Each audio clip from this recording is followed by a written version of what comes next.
The state of Bengal, because Union Home Minister Amit Shah's big battle cry is what is leading to a huge showdown. While addressing BJP's membership drive in Kolkata, Home Minister Amit Shah went all guns blazing against Mamata Banerjee-led TMC government, asserting confidence to form the Bengal government in 2026, 2 years to go.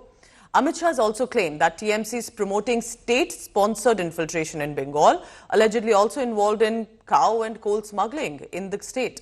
Raking up the RG Car horror case as well, he's asserted that such incidents must stop in the state. BJP needs to form government in Bengal. So the TMC, because it's their stronghold, lashed out at Home Minister Amit Shah's comments and said all of this is simply rhetoric. Why doesn't the BJP learn from the mistake? They made the same statement last 3 elections in the state, consistently lost the polls, and therefore now making the same statements again. हम जब चुनाव के मैदान में उतरेंगे नए खून के साथ, नई ऊर्जा के साथ, नए सदस्यों के साथ और भारत माता की जय और जय श्री राम के जयकारे के साथ हमें आप रोक नहीं पाओगी। 26 में यहाँ भारतीय जनता पार्टी का चुनाव सरकार बनने वाला है।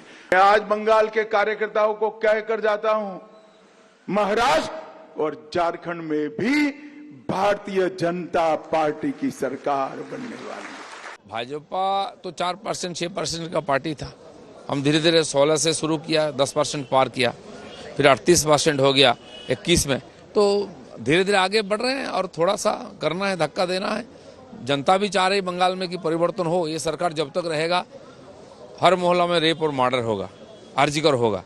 तो लोग भी परिवर्तन चाह रहे हैं और हम भी उसके लिए लड़ाई कर रहे हैं। 250 के लगभग कार्यकर्ता हमारा राजनीतिक और हिंसा का शिकार हुए हैं, इसलिए इसको तो हम पूरा करके ही छोड़ेंगे। जैसे अमित भाई साहब ने कहा है, आज आप ध्यान रखिए इस बात पर कि हर एक सदस्य को अधिकार है अपना मन से पूछना या चुनना कि आपका ये पार्टी आपको अच्छा लग रहा है कि नहीं लग रहा है, पार्टी के काम आपको ठीक लग रहा है कि नहीं लग रहा है, आप सदस्य दोबारा बनना चाहते हो या नहीं चाहते हो, ये ऑप्शंस रखा गया है।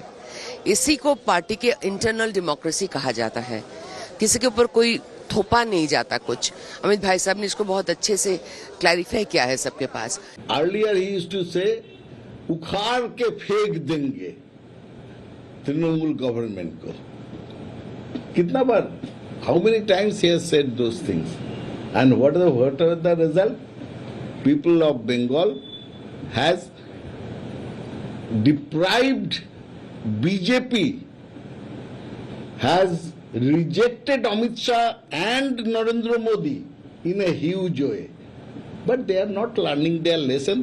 That's why I am saying his today's statement is pathetic at the most. RG Kar का जो अभया है उसका पिताजी और माताजी वो अपॉइंटमेंट थी, उन्होंने उसका समय मांगी थी वो Amit Shah ji central home minister, लेकिन उन्होंने अपॉइंटमेंट नहीं दिया।